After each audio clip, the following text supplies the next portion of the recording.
Dan cewek-ceweknya juga mereka tuh pada bodo amat kalau bulenya di Amerika termasuk orang yang susah.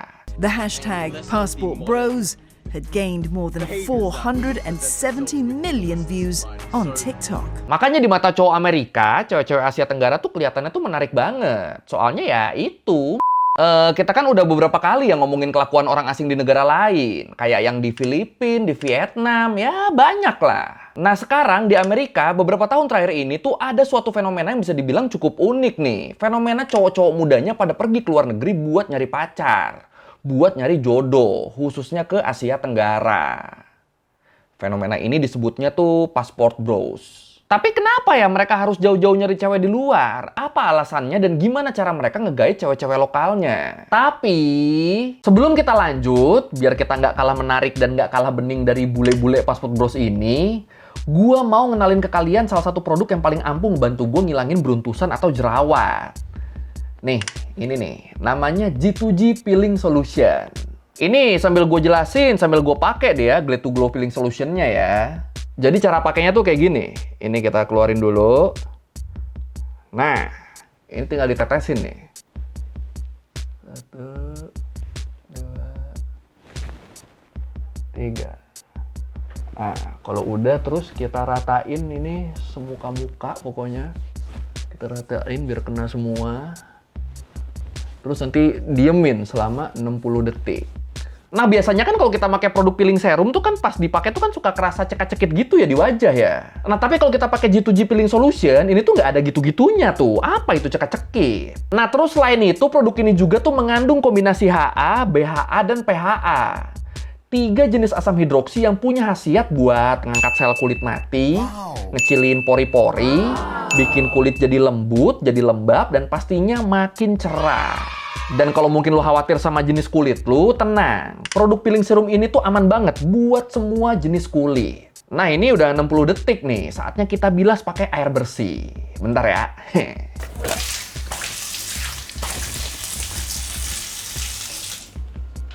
Nah, gimana?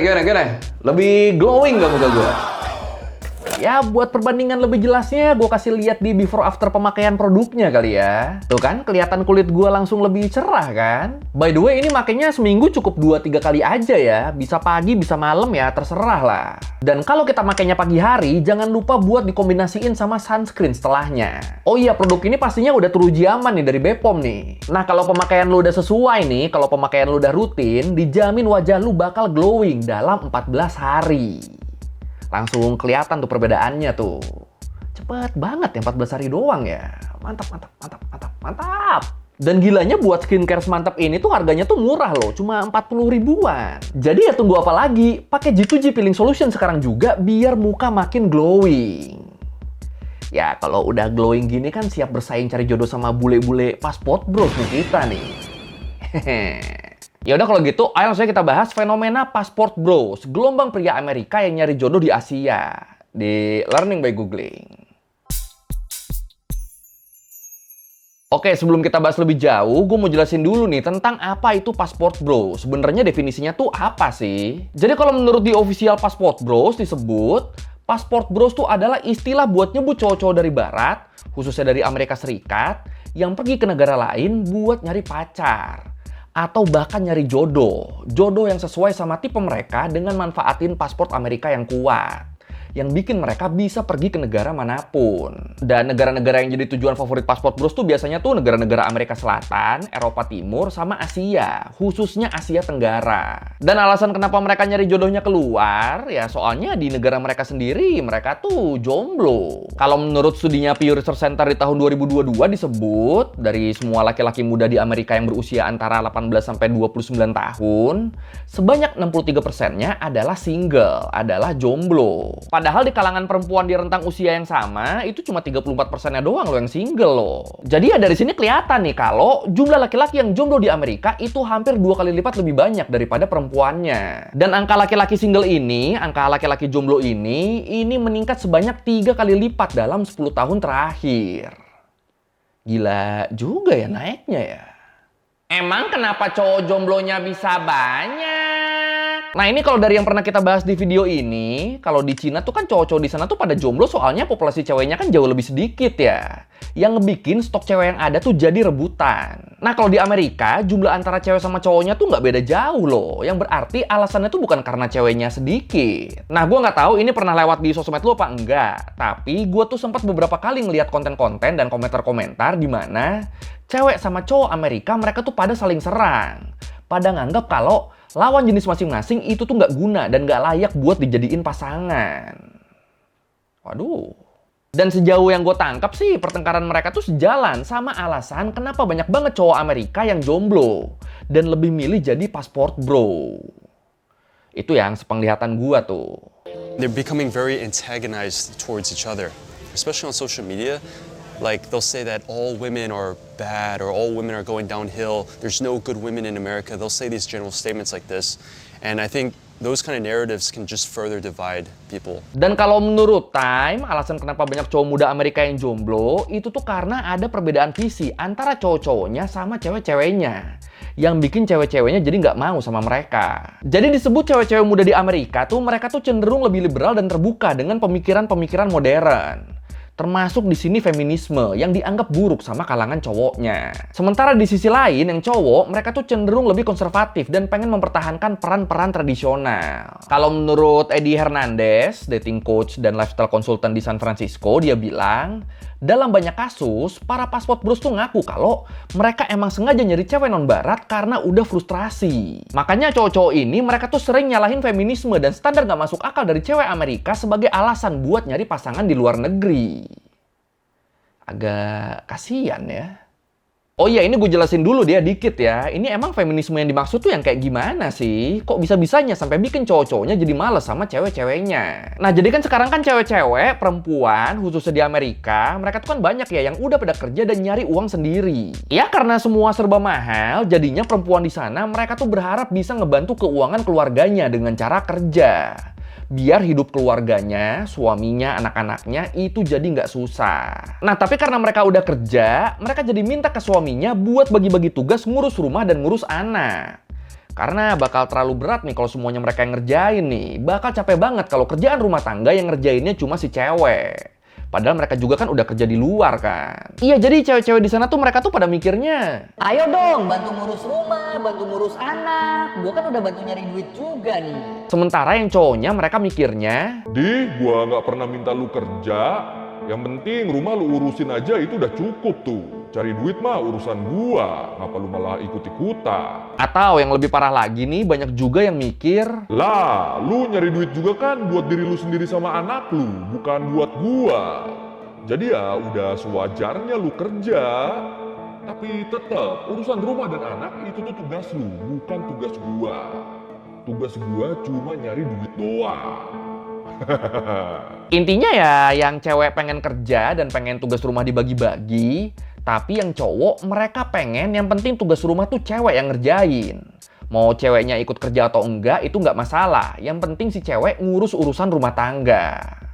Men and women have very differently evolved psychologies. Our female ancestors had to make sure that we were with partners that would care for our offspring. And so in a modern environment where suddenly we don't need men anymore to provide resources, so many women might realize that actually, wait a second, I don't need a man. Nah, karena perbedaan pandangan ini, jadinya yang cewek ngeluh tentang cowok, yang cowok ngeluh tentang cewek. Akhirnya pada ogah pacaran deh, apalagi nikah.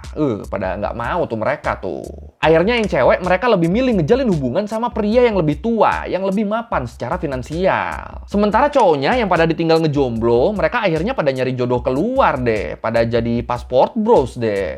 Nah, kalau menurut Fox News, sebenarnya pasport bros tuh bukan hal yang baru loh. Ini tuh udah ada sejak lama. Cuma ya belakangan ini jadi menjamur lagi karena didorong sama pandemi yang bikin banyak kantor dan perusahaan terpaksa harus memberlakukan WFH. Terus abis pandeminya kelar kan, banyak perusahaan yang sadar kalau ternyata kerja jarak jauh tuh lebih efektif dan efisien. Selain itu lebih hemat juga kan.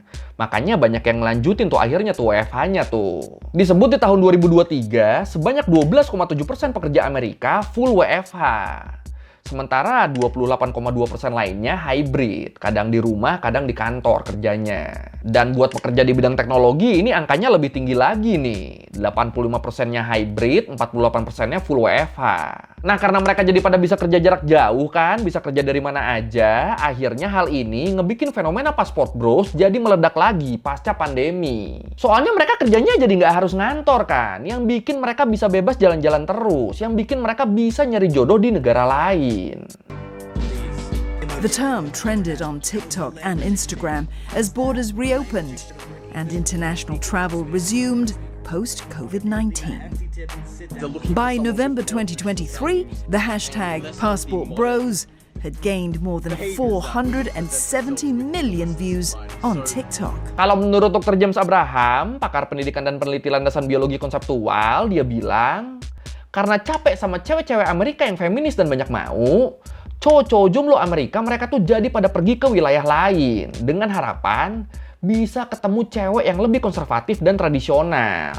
Dan salah satu kawasan dengan harapan terkuat bisa nemu cewek modelan gini ya di Asia Tenggara. Jadi cewek-cewek Asia Tenggara tuh mereka tuh dianggap punya komitmen kuat terhadap keluarga dan bisa menghormati peran laki-laki sebagai pencari nafkah. Jadi menurut mereka cewek-cewek ASEAN tuh nggak masalah kalau mereka harus kerja ataupun nggak boleh kerja. Dan mereka juga nggak akan nuntut ini itu kayak cewek Amerika. Dan kalaupun mereka kerja di luar juga, cewek ASEAN mereka tuh masih akan tetap ngurus rumah dan ngurus anak sebagai bentuk komitmen dan kasih sayang terhadap keluarganya. Itu kalau cewek Asia Tenggara tuh dianggapnya gitu tuh. Kalaupun mereka kerja di luar, mereka tetap bakal ngurus rumah tangga dan keluarganya. Nggak akan minta bagi tugas kayak cewek-cewek Amerika. Dianggapnya gitu. Dan anggapan ini sejalan nih, kayak yang dibilang sama Paula Perdel, founder dan CEO dari Blue Matchmaking, yang bilang kalau cowok Amerika lebih suka cewek yang seneng jadi ibu rumah tangga, yang ngurusin rumah dan kebutuhan mereka. Udah tuh, itu udah cukup tuh. Nggak perlu mereka cewek yang mandiri tapi banyak nuntut bagi-bagi tugas atau yang lainnya. Nggak perlu kayak gitu. Makanya di mata cowok Amerika, cewek-cewek Asia Tenggara tuh kelihatannya tuh menarik banget. Soalnya ya itu, mereka masih tradisional. Mereka dianggapnya masih nurut dan patuh sama suami dan nggak neko-neko juga. Dan karena itulah makanya Asia Tenggara dianggap cocok banget buat jadi tempat nyari jodohnya mereka. On their website, the Worleys give suggestions of which countries are best suited for Passport Bros. Among their top 6 recommendations, 4 Asian countries make the list: Cambodia, the Philippines, Vietnam, and Thailand.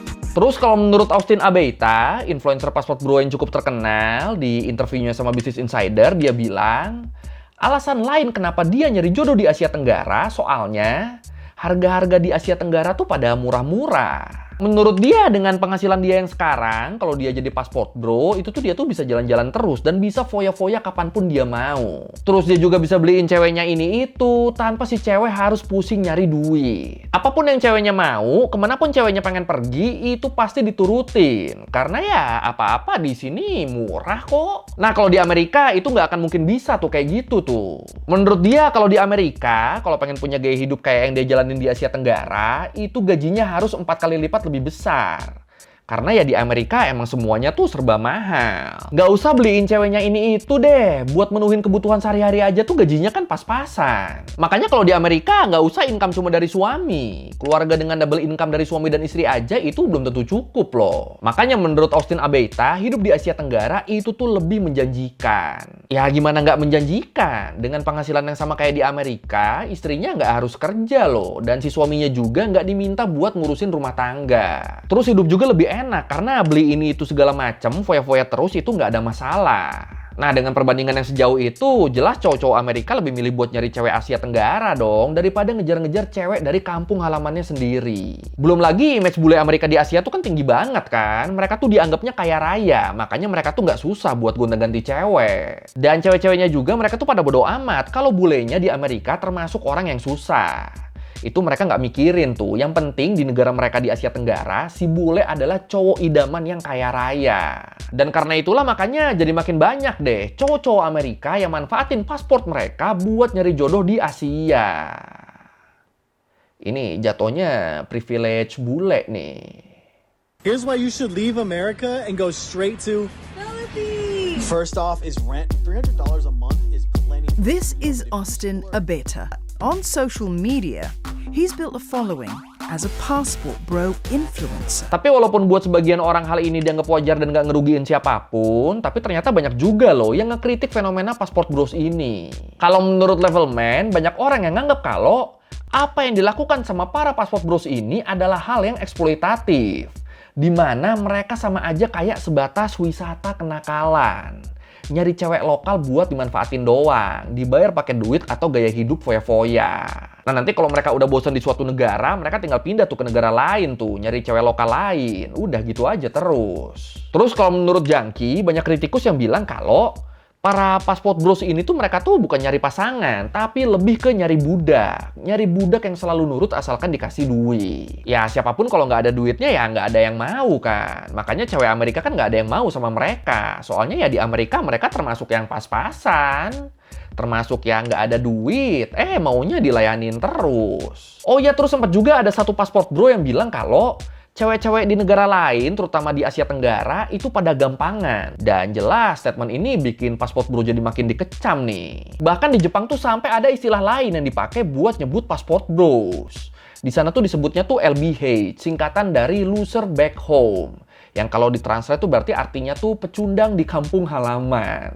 Ya soalnya kan di kampung halamannya kan mereka kan cuma jadi pecundang kan. Nggak punya apa-apa dan nggak bisa ngelakuin apa-apa juga. Makanya mereka pada pergi ke negara lain dan jadi passport bros. Ini kena banget sih ini sebutannya sih. มีประเทศที่มีพลเมืองบางประเทศนี่ที่ค่อนข้างที่จะถูกมองว่ารวยกว่าไม่รวยกว่าแต่มาจากประเทศโลกที่หนึ่งหรือประเทศที่พัฒนาแล้วเนี่ยมันจึงทำให้ในไทยในฟิลิปปินส์บ้างเนี่ยรู้สึกว่ามันพึ่งพาได้มันสามารถทำให้รวยได้มันเข้ากันได้ดีกับการเคลื่อนไหวหรือปรากฏการณ์นี้อะครับ Nah kalau menurut Linda Whiteside, konselor klinis di New View Treatment Center di Los Angeles, dia bilang sebenarnya ada nih resiko nyata yang sering diabaikan dalam menjalin hubungan lintas budaya. Yaitu menyesuaikan diri sama tradisi setempat sama cara menjalin hubungannya. Ini buat orang-orang yang belum siap secara psikologis maupun emosional, hal ini tuh bisa dirasa terlalu berlebihan loh, bisa overwhelming. Makanya kalau menurut Linda Whiteside, buat passport bros yang gagal beradaptasi, itu kemungkinan mereka tuh bakal ngerasa kehilangan kepuasan dan terus-terusan nyari sesuatu yang baru. Lompat sana, lompat sini sampai akhirnya nggak ketemu-ketemu sama jodohnya. Soalnya ya gampang bosenan kan. Ngerasa budayanya beda dikit, cabut. Ngerasa hubungannya ada ganjelan dikit, cabut. Terus yang gilanya lagi nih, kalau menurut Men's Journal disebut, keberadaan passport bros di suatu negara tuh bisa mengancam ekonomi negara tersebut loh. Wah, kenapa bisa gitu?